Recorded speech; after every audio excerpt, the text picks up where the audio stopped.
ministry. And we have on our line right now Christine Flowers. Good morning, sis. How are you? Good morning, LY. Good morning to you and everyone that's sitting in your circle.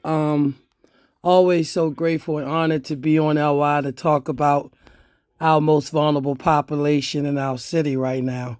So thank you so much. I was sitting with, and my niece said to me and asked the question, uh, are you going to talk about others who won't have the opportunity to be as grateful as we are? Can we do more than we're doing to help the people who are hungry, the people who need the forgotten?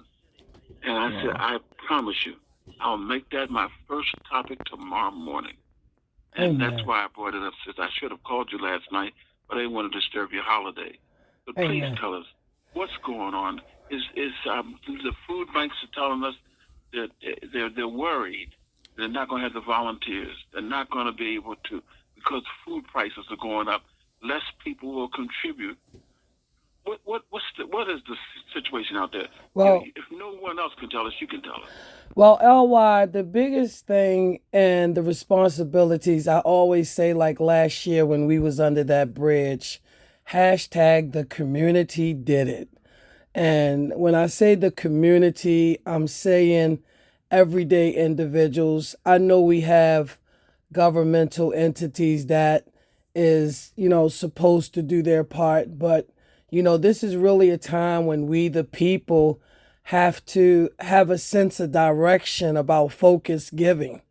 And I speak about focus giving a lot because sometimes we do pour a lot of energy into well established entities and really forget that the groundwork, especially in Baltimore City, is in these woods and under the bridges.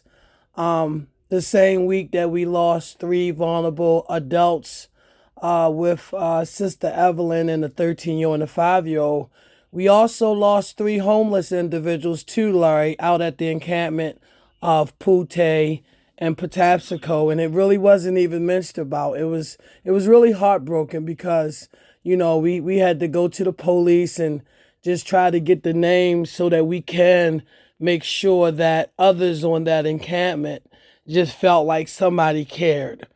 So basically, LY, we're going to have to step our game up when it comes to humanity. Our clergy, bishops, pastors, ministers, we have to be focus given because a lot of times, even down to the food and the items that we are distributing, we got to be mindful. A lot of these people don't have a stove. They don't have lights. They don't have some of the means to even be able to prepare a meal out of some of the free food. So again, the community have to step up and really focus on our underserved population during this season because it's not nothing we can sit around and assume that our politicians are prioritizing.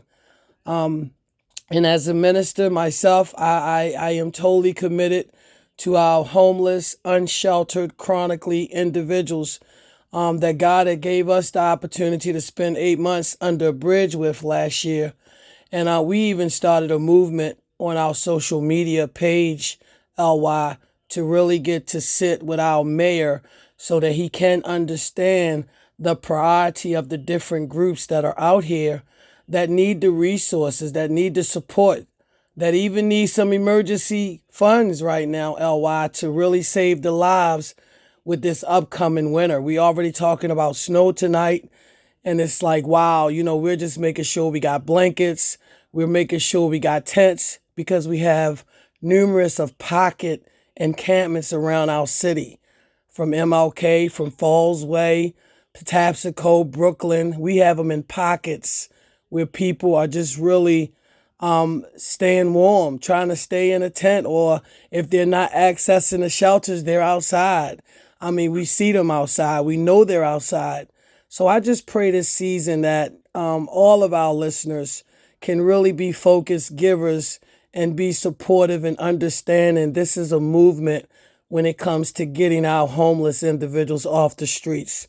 And we can't always rely on those political entities because, again, it's not structured for humanity. And that's something I had to learn over the years that, even as a homeless advocate, I can't allow frustration in my spirit when I know God has called us to do certain things. And the least of them is something that I prioritize, LY. So I thank you for having this conversation.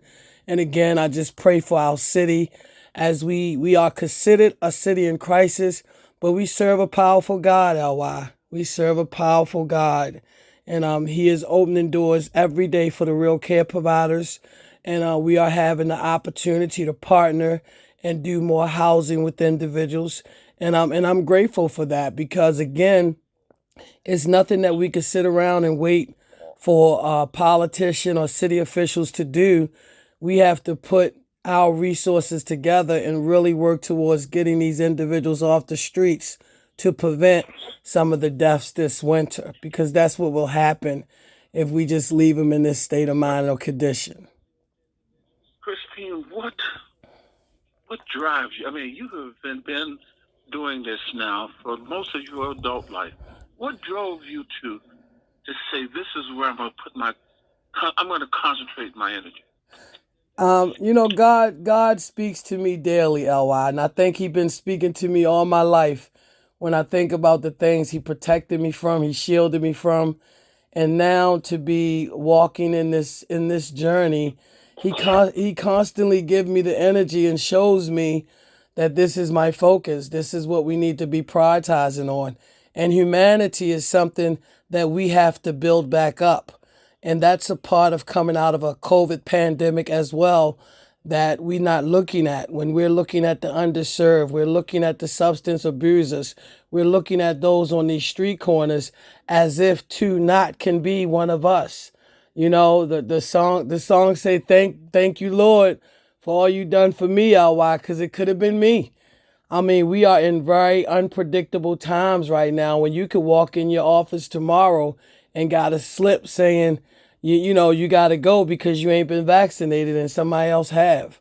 So I think we as God's people really have to stand up and look at the importance of preserving and saving humanity right now.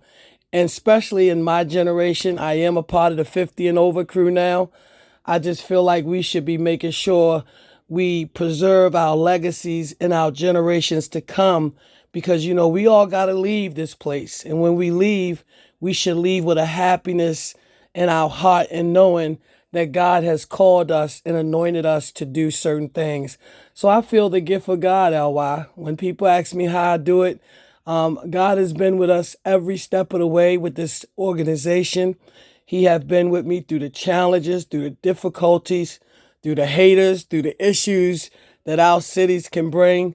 But and He's been preserving everything that we have done.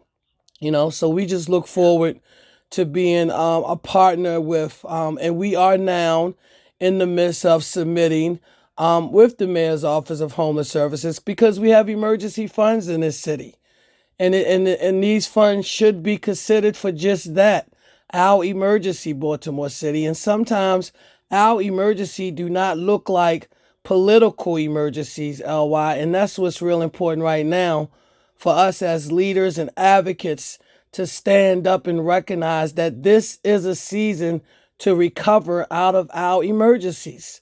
And if we don't come together and speak about it, we're going to be in another condition years down the road, just looking at what we could have did and what we did not do.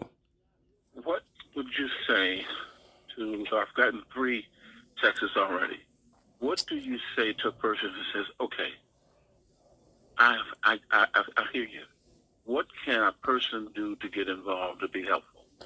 Well, right now, LY, we are calling on our city again, really to get to the point where our mayor need to sit down and understand. We understand our city is labeled a city in crisis, but we also is a city that is unified. Baltimore is like on the map of everything. And when we're looking at the situation that is going on, even with 308 homicides, when are we going to get tired of saying rest in peace and having memorials for families that are really hurting? I think God just shifted me the other night when I attended that memorial for Madam Evelyn. And it's like, it was almost 500 people outside standing, in the midst of grieving.